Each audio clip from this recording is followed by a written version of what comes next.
Special बच्चों को स्कूलों में दाखिल करने का मिशन असातिज़ा के साथ रफ़ाई तंजीमों ने कमर कस ली। स्पेशल बच्चों को भीख मंगवाने की बजाय रोशन मुस्तकबिल देने की ज़रूरत है। जहलम के हर कोने में स्पेशल बच्चों को स्पेशल स्कूल में तालीम देने की मुहिम रफ़ाई तंजीम की रुकन रुखसाना जवाद ने तेज़ी से शुरू कर दी। बच्चों को घरों से पिक एंड ड्रॉप की सहूलियात भी दी जाएगी। Special education school Rohtas road मोनन रुखसाना जवाद ने कहा, हम अब घर घर जाएंगे, जहाँ भी स्पेशल बच्चा होगा इसको स्कूल लेकर जाएंगे। इन बच्चों को सरकारी सतह पर वजीफा भी मिलता है और वो अपने पाँव पर खड़े होते हैं। इस मिशन में हमारा साथ दें ताकि ऐसे बच्चे भी स्कूल जा सकें। बच्चों को पढ़ाने के लिए हर तरह की सपोर्ट टीचर्स करते हैं।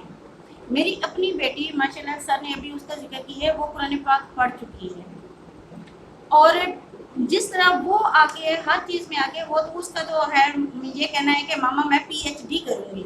तो अगर मेरी बेटी कह रही है कि मैं PhD करूँगी तो हर बच्चा कर सकता है। अल्हम्दुलिल्लाह अरसा दराज से अपनी खिदमत से अंजाम दे रहा हूँ। इस इदारे को मैंने हेड टीचर है, अभी असम्बल साहब का है नायब वाइस प्रिंसिपल, मैं इनका भरपूर साथ दे रहा हूँ। 2007 से मैं यहाँ काम कर रहा हूँ और ये मेरा अदारा है, मेरा ज़िला है। पहले मैं गुजरात में होता था, तो अल्हम्दुलिल्लाह को मुझे अल्लाह ने मौका दिया अपने ज़िले में अपने लोगों की, अपने बच्चों की खिदमत कर सकूँ। आप इनको दाखिल करवाएं बच्चों को। ये इदारा 1 जनवरी 1987 से इन बच्चों की तालीम और तरबियत के लिए काम कर रहा है और बच्चों का मुआशरे में फ़ाल शहरी बनाने में एक अच्छा किरदार अदा कर रहा है।